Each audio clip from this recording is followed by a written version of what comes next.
Hola, soy el profe en cuarentena y estoy aquí para hablar de los verbos regulares en el presente.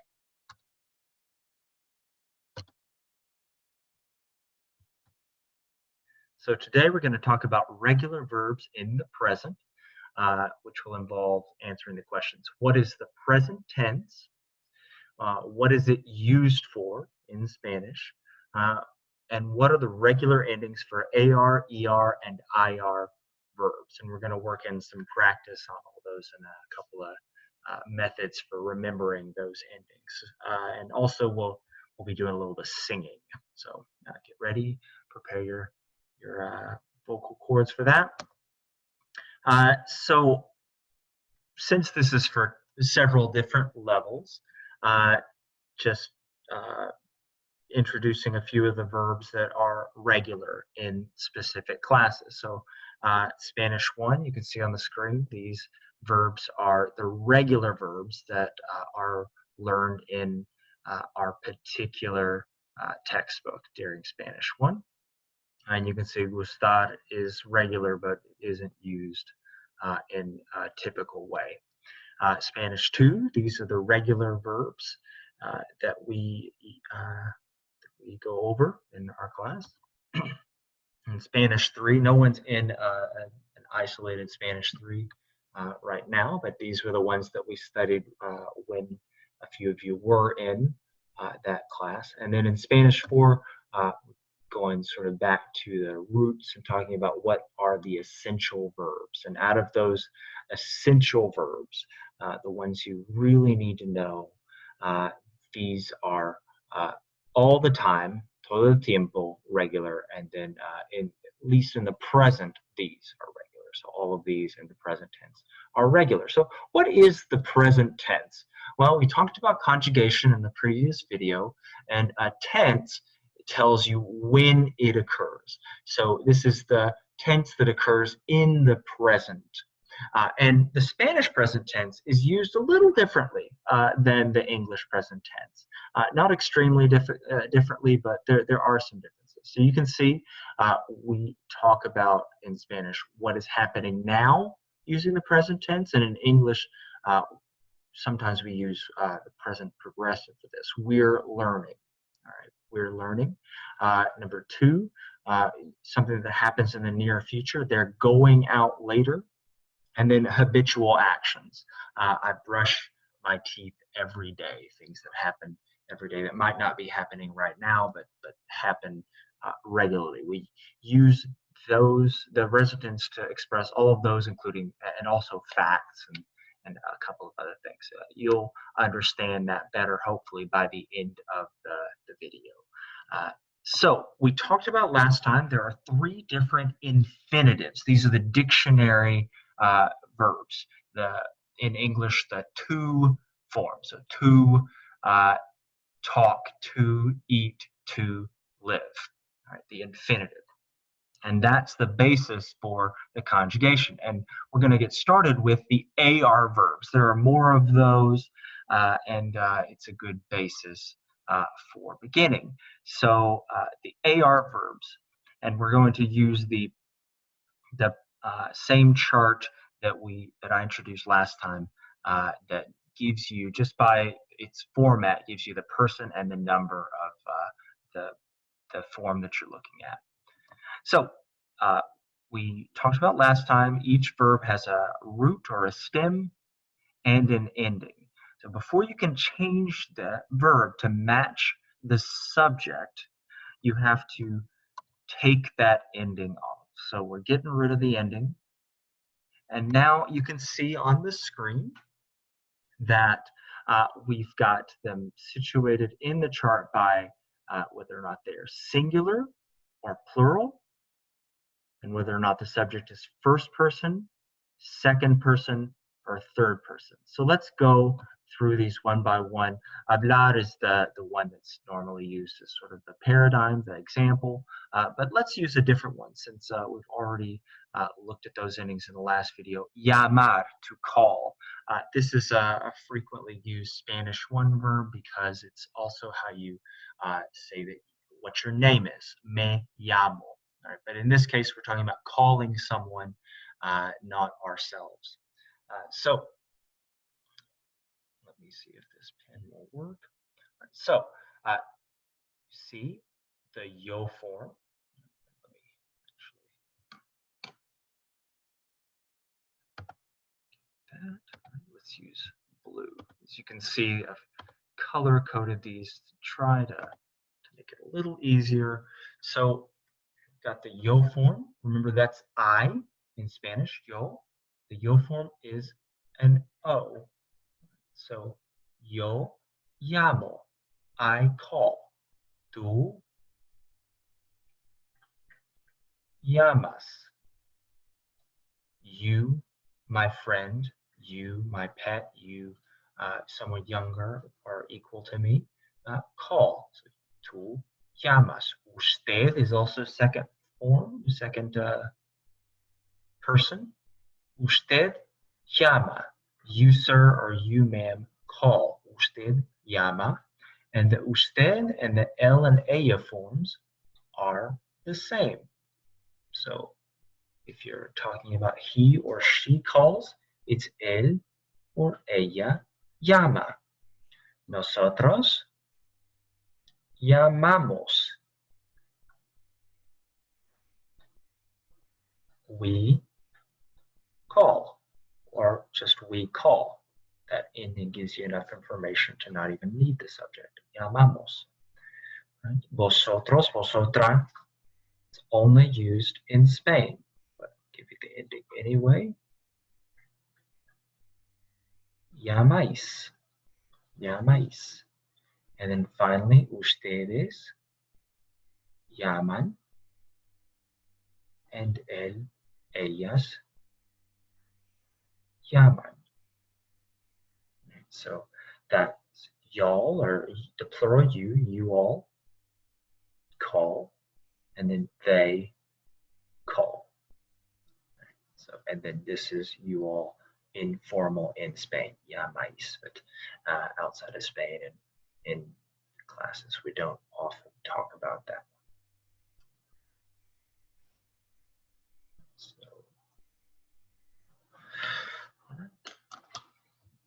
So let's talk about one way that you can remember these endings.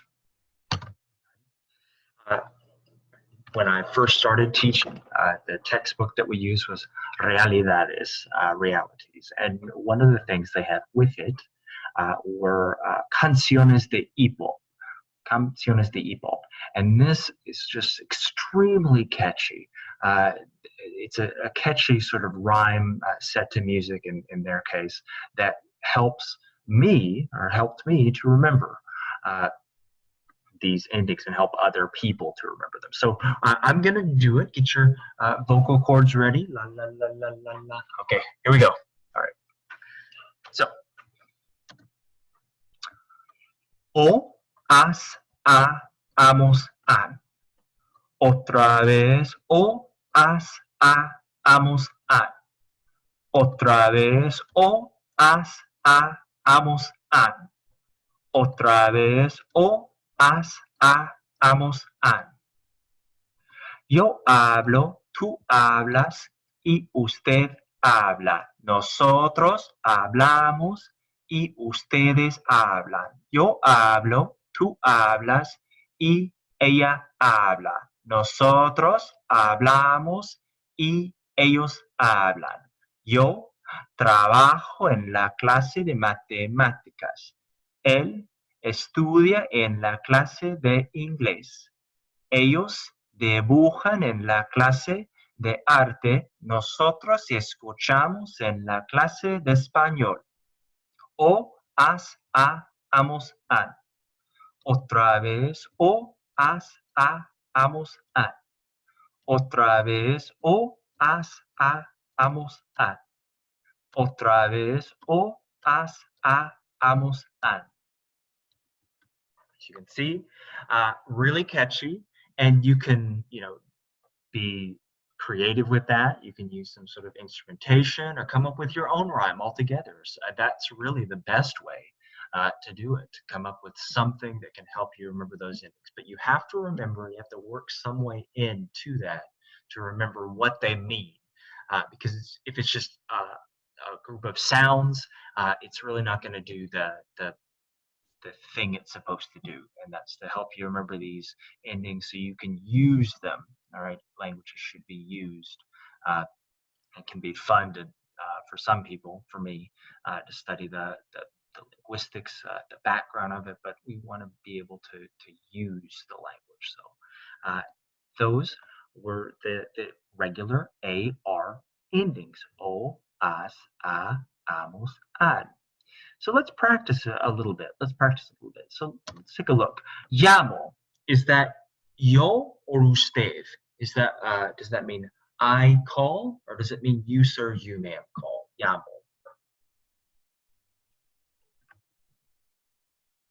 It's yo. It's the yo form. Yo llamo. Let me circle that. So yo llamo. Yo llamo. All right. So the next one, keep practicing. Llevamos, llevamos is the subject of that verb ellos or nosotros.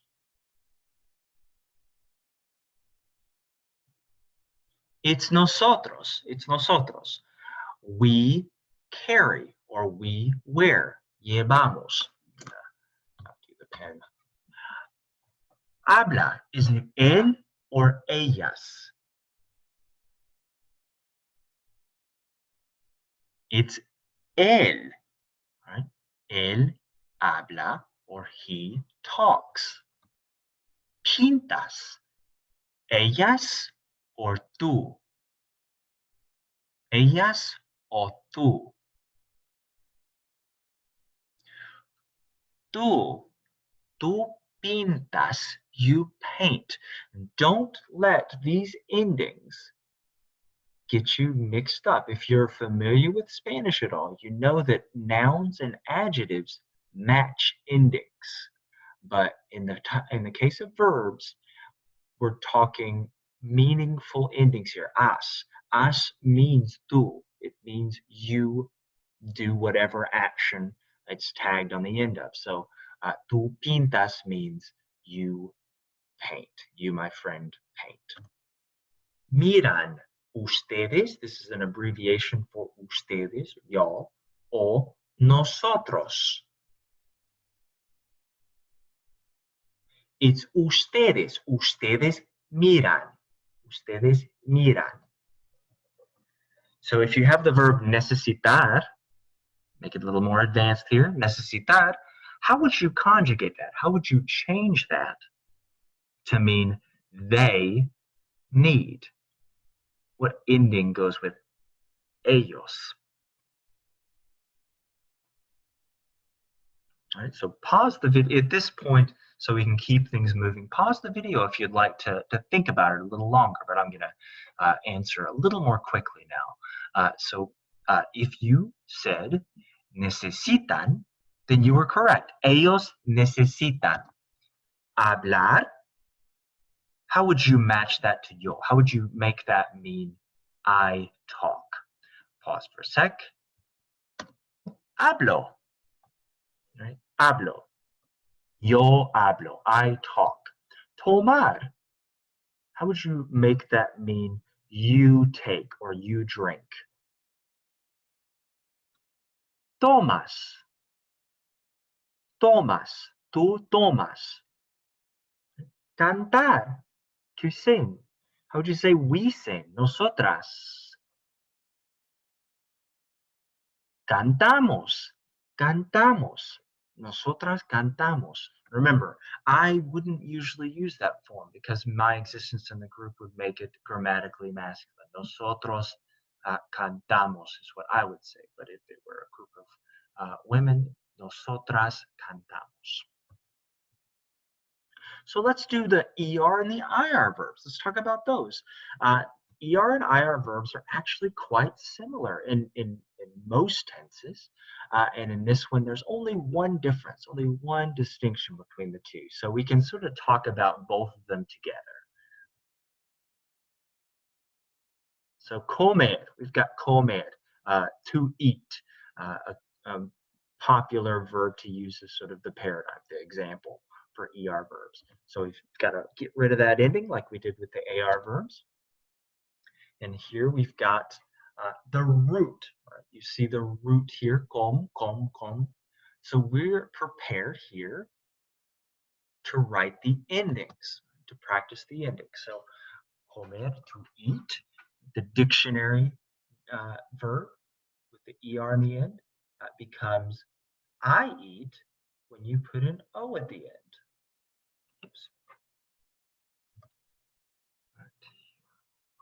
There we go. When you put an O at the end.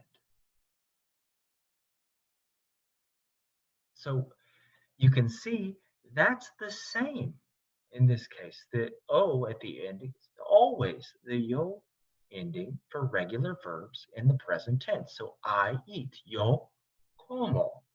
All right. How do you say you, my friend? You informal eat. It's comes. And you can see the connections here. It's not exactly the same, but when you say I or you talk, tú hablas, and in this case, tú comes, you eat. So the S being the same here. Usted, the formal singular you sir, you ma'am, come, you sir, you ma'am, eat. Usted come. Él, ella, it's the same. Come, she eats, he eats. Comemos,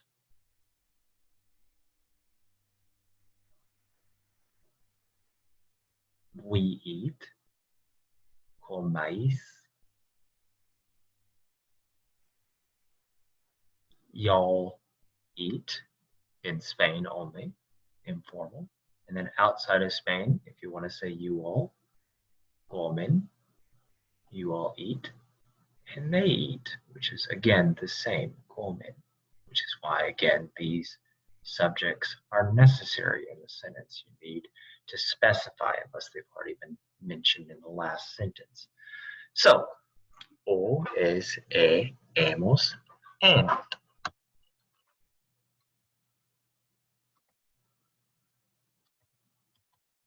Okay. When we move on to look at the IR verb, you can see that all of these endings that are already on there are exactly the same. Even though they're a different color to match the IR, O, es, and en. The distinction comes when we talk about the nosotros, and in Spain, the vosotros form, or nosotras, vosotras forms. So, compar, oh, did it again. Compartimos.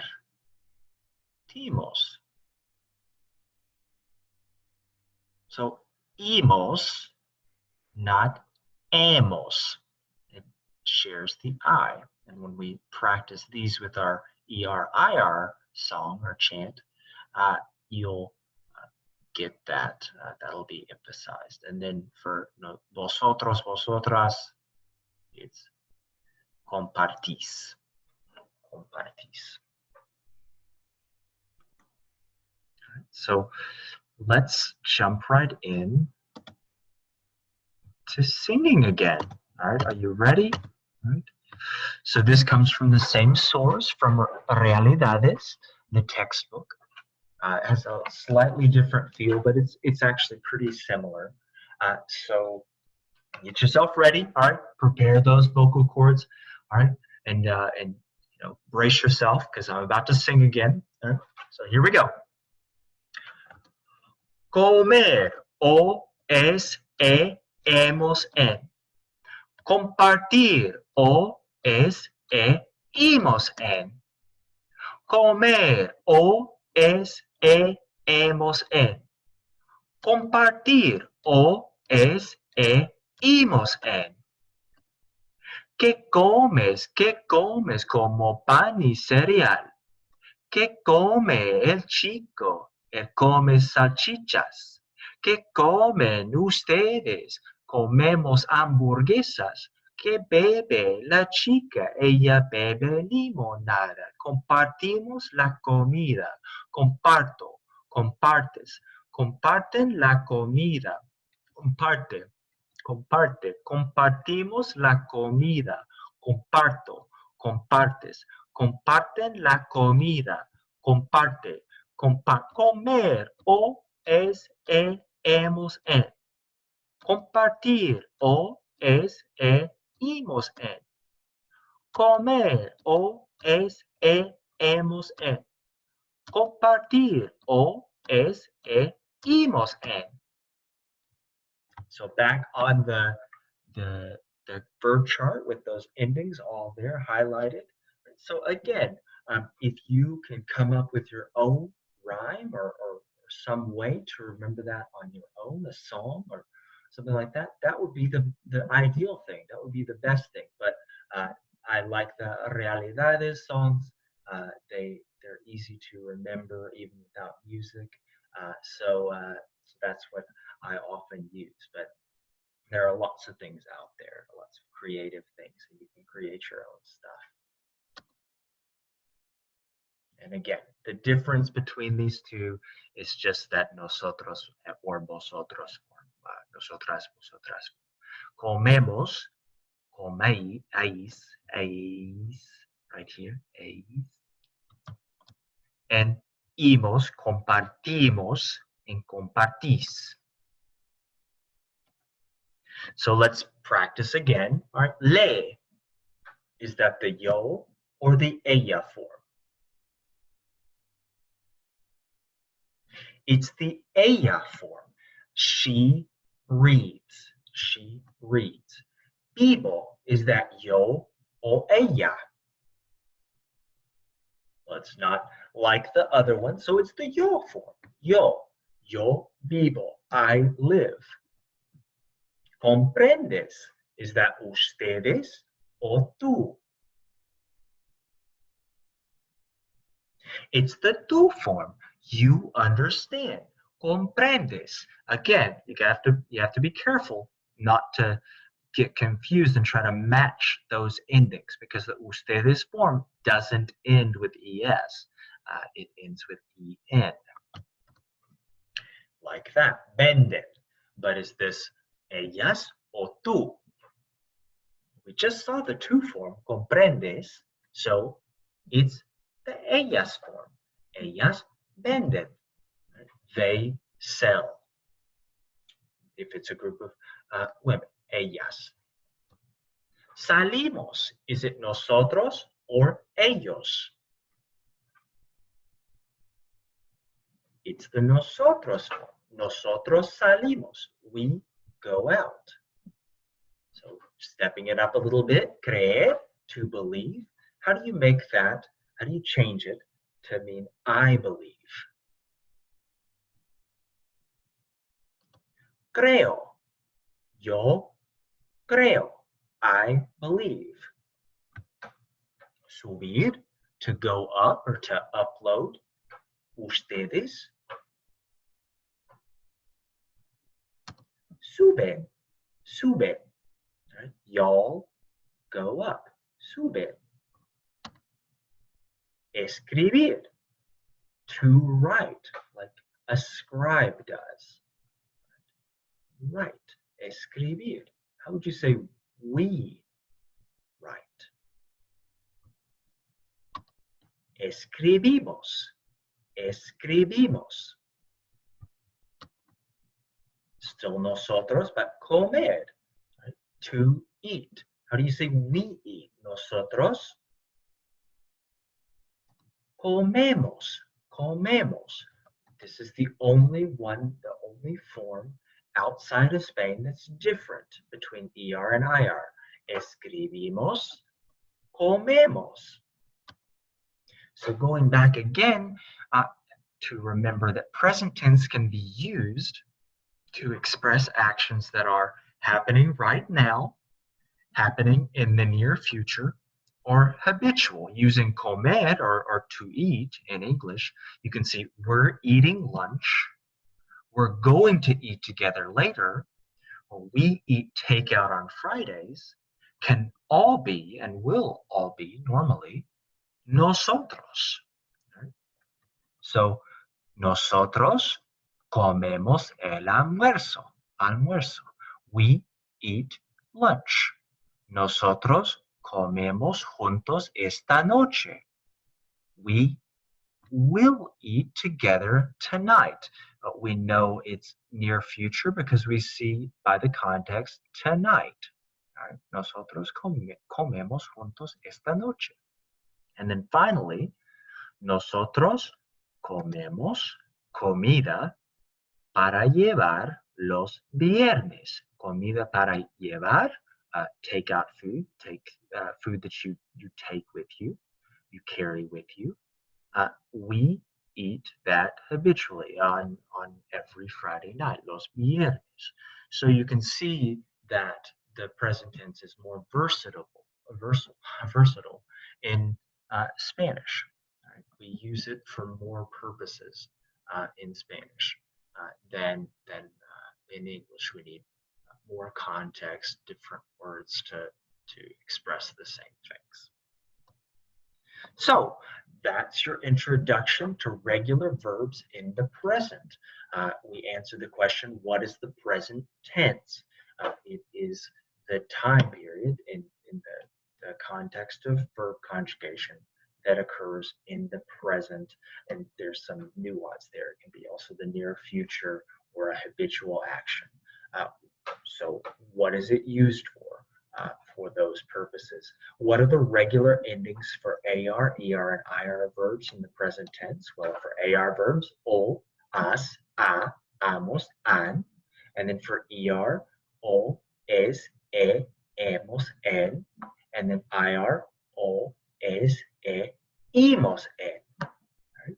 And of course, learning them separately can be somewhat helpful, but you need to tag them on words. You need to know what they mean, not just sounds divorced from context. And we did a little bit of practice. So, give yourself a pat on the back, and if you need to continue practicing, which you do, this needs to be, you need to practice this daily in order to actually learn it and to be able to use it, which, as I've said in class many times, you can. Your brain knows how to do this. You'll just need to practice daily, for 15, 30 minutes. And one of the ways you can do that, as we do in class, is by using a die to practice with conjugados. You don't have access to this just yet, but I'm going to upload this to Google Classroom. It's just a series of screens that look like this. They assign a subject to a number, a side of the die, and you just roll it, and you try to do it as quickly as possible. So let me grab a die so you can put. For example, what I would be doing, you can't see me right now, but you can probably hear the die. I got a 5. It would be ustedes. I would say hablan. 6, hablan. 4, hablamos. 2, hablas. Just do that until you can get it really quick, until you can say it very quickly. And at that point, you know that your brain is producing that at the edge of natural, all right, where you might be able to just throw it out there. So I'll upload a presentation where you can do that. If you don't have dice at home, they're easy to find apps that you can do that on your phone. Maybe not quite as fun, but it still serves the purpose. So the next video, we're going to answer the question, what are the 3 types of irregular verbs in the present tense? We learned the pattern, the normal, regular pattern. Now, in the next video, that is, we're going to talk about the verbs that don't fit the pattern. So, hasta pronto.